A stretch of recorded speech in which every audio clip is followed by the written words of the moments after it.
ഈ കഴിഞ്ഞയിടയിൽ സോഷ്യൽ മീഡിയയിലൂടെ ഒരു വൈദികൻ പങ്കുവച്ച ചിന്ത വളരെ ശ്രദ്ധനീയമായിരുന്നു. അതിങ്ങനെയായിരുന്നു: പടകിൽ യാത്ര ചെയ്യുന്ന യേശുവിനൊപ്പം നിങ്ങൾ ഉണ്ടായിരുന്നുവെങ്കിൽ എന്തായിരുന്നു നിങ്ങൾ ചെയ്യുക? കാറ്റും കോളും വല്ലാതെ അലയടിച്ചപ്പോൾ ശിഷ്യന്മാർ വല്ലാതെ വേവലാതിപ്പെട്ടല്ലോ. നിങ്ങളായിരുന്നുവെങ്കിൽ എന്ത് ചെയ്യുമായിരുന്നു? അദ്ദേഹം ഒരു സദസ്സിനോടായി ചോദ്യം ചോദിക്കുകയായിരുന്നു. അവിടെയുള്ള ഒരു കൊച്ചുകുട്ടി വൈദികൻ്റെ അടുത്ത് വന്ന് കെട്ടിപ്പിടിച്ച് ഇങ്ങനെ നിന്നിട്ട് പറഞ്ഞു: ഞാൻ അമരത്ത് കിടക്കുന്ന യേശു അപ്പച്ചനോട് ചേർന്നിരുന്ന് ഉറങ്ങുമായിരുന്നു. അമരത്ത് നാഥനുണ്ട്. കാറ്റും കോളും പ്രതികൂലതകളും ഏറുമ്പോൾ നാഥനോടൊപ്പം ചേർന്ന് പറ്റിക്കിടക്കുവാൻ സാധിച്ചാൽ അവിടെയാണ് ജീവിതത്തിൻ്റെ എല്ലാ സംഘർഷങ്ങളിലും ബലത്തോടെയും ധൈര്യത്തോടെയും മുന്നേറുവാൻ സാധിക്കുന്നത്. 130ാമത് മാരാമൺ കൺവെൻഷൻ്റെ പുതിയ ദിനത്തിലെ പുതിയ കാഴ്ചകളുമായി നമുക്കൊന്നു ചേരാം. സുസ്വാഗതം.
മാരാമൺ കൺവെൻഷൻ്റെ രാവിലത്തെ ബൈബിൾ ക്ലാസ്സിന് ഇന്ന് right reverend doctor Gregorios Mar Stephanos എപ്പിസ്കോപ്പ തിരുമനസ്സുകൊണ്ട് അധ്യക്ഷത അലങ്കരിക്കുകയും ഇന്നത്തെ ബൈബിൾ ക്ലാസ്സിന് റവറൻഡ് A.T. സക്കറിയാച്ചൻ നേതൃത്വം നൽകുകയും ചെയ്തു.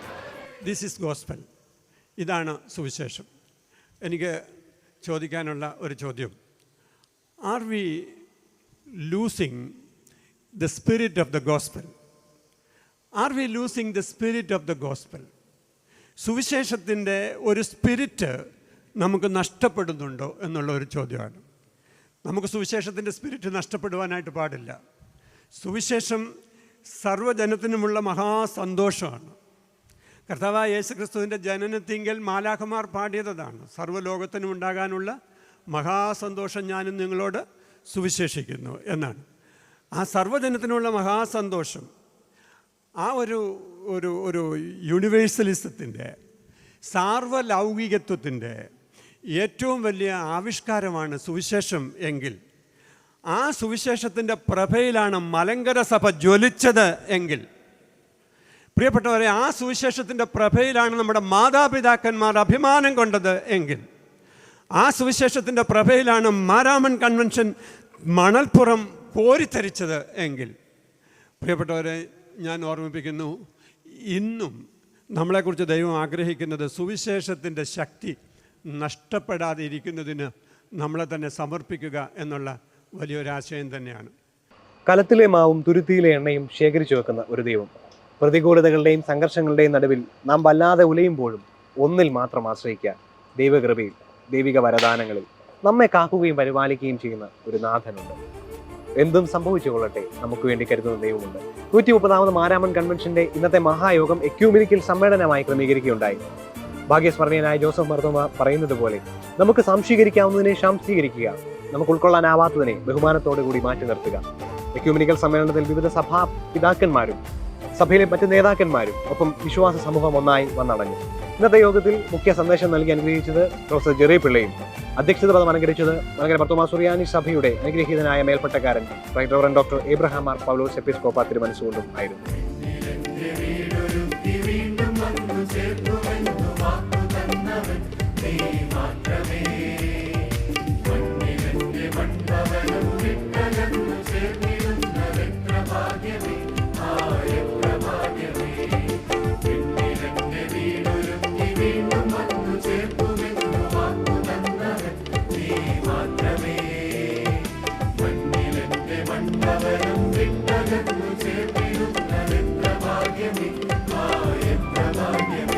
As we live in one spirit.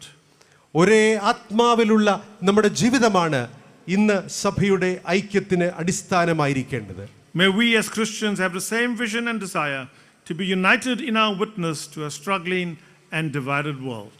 ഇന്ന് ഭിന്നമായിരിക്കുന്ന ശിഥിലമായിരിക്കുന്ന ഈ ലോകത്തിൽ ദൈവത്തിൻ്റെ സമാധാനവും ദൈവത്തിൻ്റെ അനുരഞ്ജനവും സാധ്യമാക്കുവാൻ തക്കവണ്ണം ക്രിസ്തു സഭ ക്രിസ്തുവിലുള്ള പുതിയ ഐക്യത്തിലേക്ക് മുൻപോട്ട് സഞ്ചരിക്കുവാൻ ഇടയാകുമാറാകട്ടെ. 130ാമത് മാരാമൺ കൺവെൻഷനിലെ 4ാം ദിനത്തിലെ ഉച്ചതിരിഞ്ഞത്തെ യോഗം ലഹരി വിമോചന സന്ദേശത്തെ ആസ്പദമാക്കിയുള്ളതായിരുന്നു. ഇന്നത്തെ ഈ പൊതു മീറ്റിംഗിൽ റാഫേൽ തട്ടിൽ പിതാവ് മുഖ്യ സന്ദേശം നൽകി അനുഗ്രഹിച്ചു. അഭിവന്യ right reverend doctor Joseph Mar Barnabas suffragan മെത്രാപ്പോലിത്ത തിരുമനസ്സുകൊണ്ട് അധ്യക്ഷത പദം അലങ്കരിച്ച് അനുഗ്രഹീതമാക്കി. നമ്മുടെ ഈ മാരാമൺ കൺവെൻഷൻ ഇന്ന് സാമൂഹ്യ പ്രതിബദ്ധതയെക്കുറിച്ച് ചിന്തിക്കുന്ന ഒരു സന്ദർഭമാണ്. അതിൻ്റെ ഒരു അടയാളമാണ് സമൂഹത്തിലൊരു വലിയ തിന്മയ്ക്കെതിരെ നിങ്ങൾ നടത്തുന്ന പോരാട്ടത്തോട് നിങ്ങൾ കാണിക്കുന്ന ഒരു ഐക്യദാർഢ്യം. മദ്യ ലഹരി വർജനത്തിനു വേണ്ടിയും അതിൻ്റെ വിമുക്തിക്ക് വേണ്ടിയും മർത്തോമാ സഭ ഞങ്ങൾ ഒറ്റക്കെട്ടായിട്ട് സമൂഹത്തിലുണ്ടെന്ന് നിങ്ങൾ പ്രഖ്യാപിക്കുന്ന ഈ വലിയ സന്ദർഭം, ഈ സന്ദർഭം ഒരു അനുഗ്രഹത്തിൻ്റെ അവസരമാക്കി മാറ്റാൻ ദൈവം തമ്പുരാൻ ഇടവരുത്തട്ടെ.